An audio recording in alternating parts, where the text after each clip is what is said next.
আমদানির খবরে সাতক্ষীরার বাজারে কেজিতে 15 টাকা পর্যন্ত কমেছে পেঁয়াজের দাম। তবে ভোমরা বন্দরের আমদানিকারকরা বলছেন এখন পর্যন্ত আমদানির অনুমতি পাননি তারা। এদিকে নভেম্বরে বৃষ্টির কারণে নাটোরের সৃষ্টি হয়েছে জলাবদ্ধতা, এতে শস্য, পেঁয়াজ, রসুন রোপণে ব্যাহত হচ্ছে। এই বিষয়ে বিস্তারিত জানাতে সাতক্ষীরা সুলতানপুর বড়বাজার থেকে শুরুতে যুক্ত হচ্ছেন সহকর্মী আহসান রাজীব। শুরুতে তার কাছে যাব। রাজীব, বাজারে বর্তমানে কত টাকায় পেঁয়াজ বিক্রি হচ্ছে এবং আমদানির বিষয়ে কোনো তথ্য রয়েছে কিনা জানাবেন।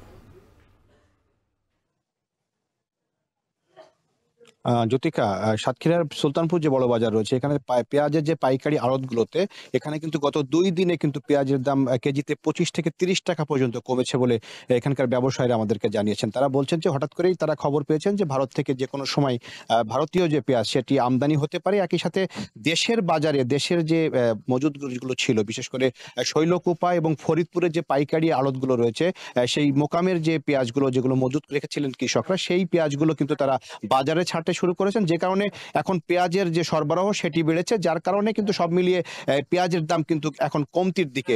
গতকালও এখানে 90 থেকে 95 টাকা পেঁয়াজ বিক্রি হয়েছে। কয়েকদিন আগেও 105 টাকা থেকে 110 টাকা পর্যন্ত খুচরা পর্যায়ে পেঁয়াজ বিক্রি হচ্ছিল, কিন্তু আজকে এসে আমরা যেটা জানতে পারলাম এখানে কিন্তু 80 থেকে 85 টাকার মধ্যে প্রতি কেজি পেঁয়াজ কিন্তু বিক্রি হচ্ছে, অর্থাৎ এখানে 25 থেকে 30 টাকা পর্যন্ত প্রতি কেজিতে, অর্থাৎ এই যে 3 থেকে 4 দিনের মধ্যে কিন্তু দামটি কমেছে বলে ব্যবসায়ীরা বলছেন। তারা বলছেন যে ভারত থেকে যে কোনো মুহূর্তে পেঁয়াজ আসবে এমনটি তারা আমদানিকারকদের মাধ্যমে জানতে পেরেছেন, এবং স্থানীয় বাজারে যে পেঁয়াজ সেটিও কিন্তু এখন সরবরাহ বাড়ছে। মূলত পেঁয়াজের যে চারা রোপণের সময় এসেছে এবং পেঁয়াজের কিন্তু নতুন পেঁয়াজ বাজারে আগামীতে উঠতে শুরু করবে, যে কারণে যে সমস্ত কৃষকরা পেঁয়াজ মজুদ রেখেছিলেন তারা কিন্তু সেই পেঁয়াজগুলো বাজারে ছাড়তে শুরু করেছেন।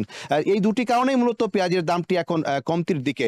এবং আমি কয়েকজন আমদানিকারকের সাথে কথা বলেছি ভোমরা বন্দরে, তারা কিন্তু বলছেন যে তারা এখনো আইপির অনুমতি সেটি এখনো পাননি। সেই আইপি বা অনুমতিপত্র পেলে তারা যে কোনো সময় ভারত থেকে পেঁয়াজ আমদানি শুরু করবেন। আমরা এখন পেঁয়াজের চাষাবাদ এবং জলাবদ্ধতা পরিস্থিতি বিষয়ে নাটোরের সহকর্মী মাহবুবের কাছ থেকে জানতে চাইব। মাহবুব। রাজীব, আপনাকে ধন্যবাদ। রাজীব, আপনি জানেন যে শস্যর বৈচিত্র্যময় জেলা কিন্তু নাটোর।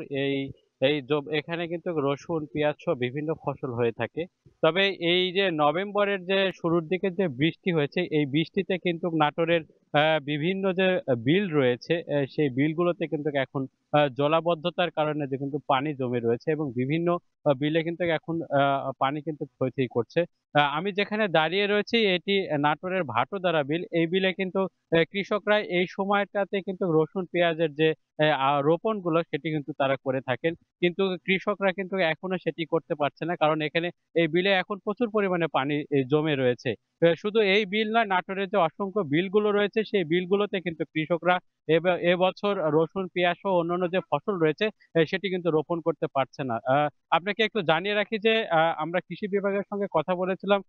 সেখান থেকে যে প্রাপ্ত তথ্য অনুযায়ী এবছর রসুনের যে আবাদের লক্ষ্যমাত্রা ধরা হয়েছিল 23,110 হেক্টর জমিতে, এখন পর্যন্ত কিন্তু সেখানে 1300 হেক্টর জমিতে কিন্তু রসুনের রোপণ করা সম্ভব হয়েছে, অর্থাৎ কৃষকরা রসুন রোপণ করতে পেরেছেন।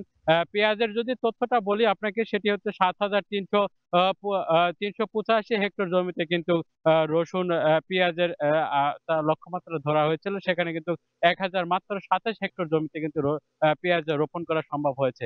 কৃষকরা যেটি বলছে যে ডিসেম্বরের 15 তারিখের মধ্যে যদি পেঁয়াজ, রসুন সহ অন্যান্য ফসল রোপণ করা সম্ভব না হয়, তাহলে কিন্তু আগামী দিনে যে রসুন, পেঁয়াজের যে লক্ষ্যমাত্রা রয়েছে সেটি কিন্তু ব্যাহত হবে। এই মুহূর্তে স্টুডিওতে রয়েছেন জ্যোতিকা, আমরা সেখানে চলে যাচ্ছি। জ্যোতিকা। পেঁয়াজ বাজারের খবর জানাতে সাতক্ষীরা এবং নাটোর থেকে যুক্ত ছিলেন সহকর্মীরা।